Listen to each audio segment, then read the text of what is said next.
Chapter 14. Sri Sadguru said, "The sadhus despise wealth, which is the fountainhead of both pleasure and pain. Those who run after mad those who run mad after money engage in fruitless efforts only. Animals and birds have a very peaceful existence even without money.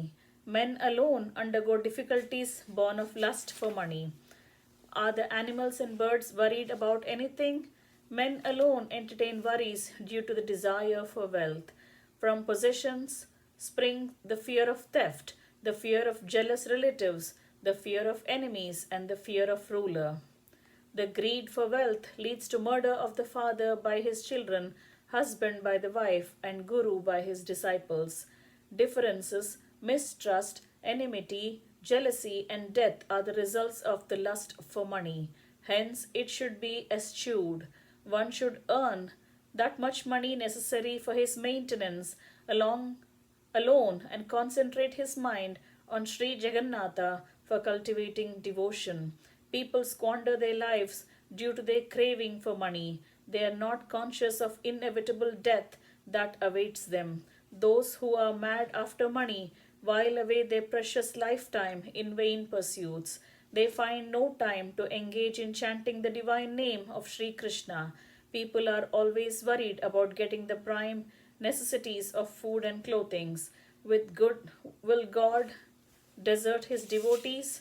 One should try to satisfy his hunger somehow and engaged in the chanting of the divine name of Sri Krishna. Satisfied with whatever they get providentially and through alms, the saints neglect wealth and perform austerity in the forest. The Vaishnavas lead the life of householders, accepting alms. Sri Bhagavan takes up on his shoulders the responsibility of their maintenance. Those Bhagavatas who have lost all consideration for the precepts of the Vedas and the opinion of the common man hate that life which has the only aim of amassing wealth that destroys devotion.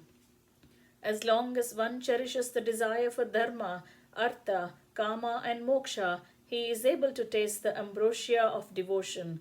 Hence, those sadhus who have a withdrawn disposition, who follow the Bhagavata Dharma, and who stand above the sanctions of the Veda and the social code remain desireless and effortless. The rich do not experience the joy born of totally detached attitude. For those who possess the asset of Krishna Bhakti, poverty itself is enjoyable. Sri Bhagavan, the absolute being and the Lord of the goodness of wealth, Sri Krishna, quits Vaikunta and delights dwelling in the humble huts of the poor. Haridasa used to roam about Vrindavan wearing a lion cloth, a tilak of gopi chandan, and a string of tulasi beads. Once, a munificent rich man brought a golden vessel full of gems and offered that to Haridasa. He bowed again and again with hands folded in humility, requested Haridasa to give the boon of Sri Krishna mantra. Haridasa became enraged to see that the rich man standing with Haridasa became enraged to see that rich man standing with folded hands. He spoke very majestically thus. Haridasa said, "O fool, get out. You are not fit to converse with me. You are trying to bribe me, a devotee of Lord Hari, with these stones. The divine name of Sri Krishna is the life-giving precious gem for people like me. I shall not give it to you. Sri Bhagavan, the Lord of Sri Devi, Lakshmi, can himself be bought paying that price."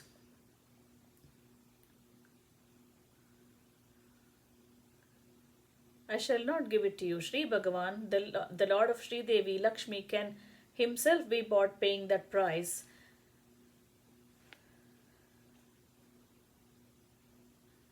The divine name of Sri Krishna is the life-giving precious gem for people like me. I shall not give it to you.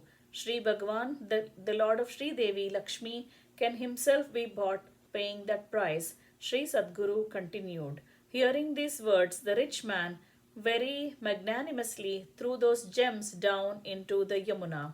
Then he pleaded, "Master, Please bless me soon. Please forgive the offense committed by me. Now I learned that you are the great man endowed with wisdom and detachment. I beg you to bless me with that mantra which will help me in attaining Sri Krishna.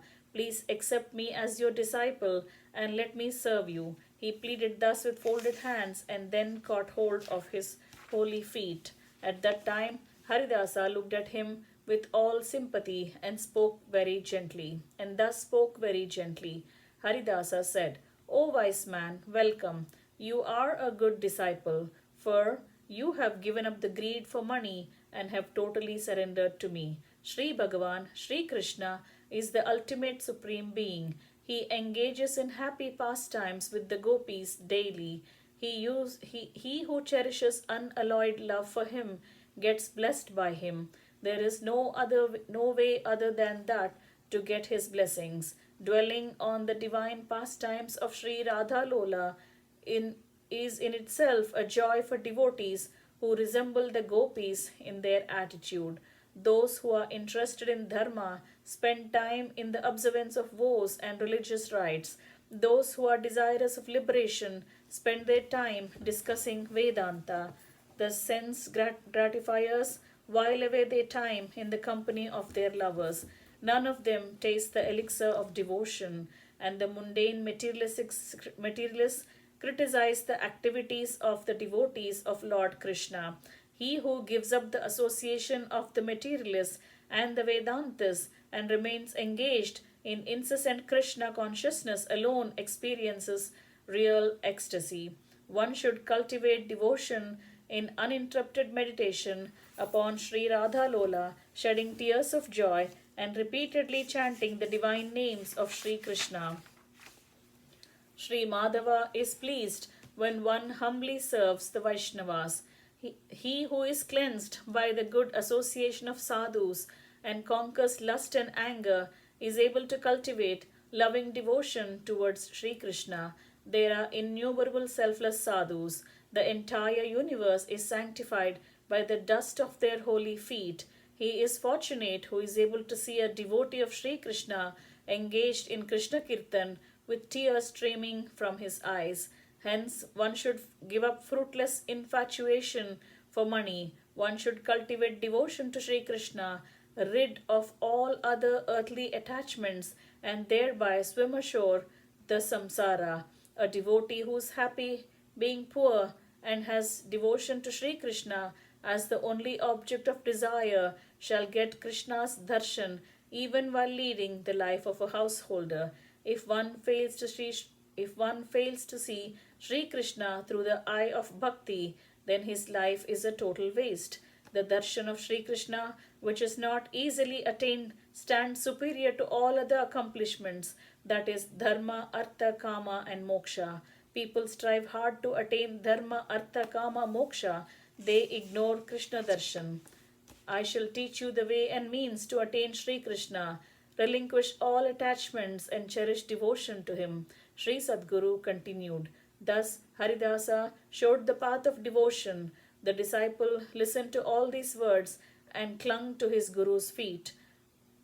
A meeting with the sadhus is capable of bestowing wisdom and detachment, even unsought for. One who obtains it immediately gets rid of the shackles of worldly life. Those sadhus who are totally free of all attachments instruct their disciples with real affection and compassion. Thus, ecstatic devotion towards Sri Madhava, the very embodiment of the divine bliss, takes birth only in the compassion showered by the Bhagavatas. Thus ends chapter 14, entitled Swami Haridasa Charitam 1 of Book 5 of Shri Vaishnava Samhita, composed by Shri Krishna Premi Swamigal.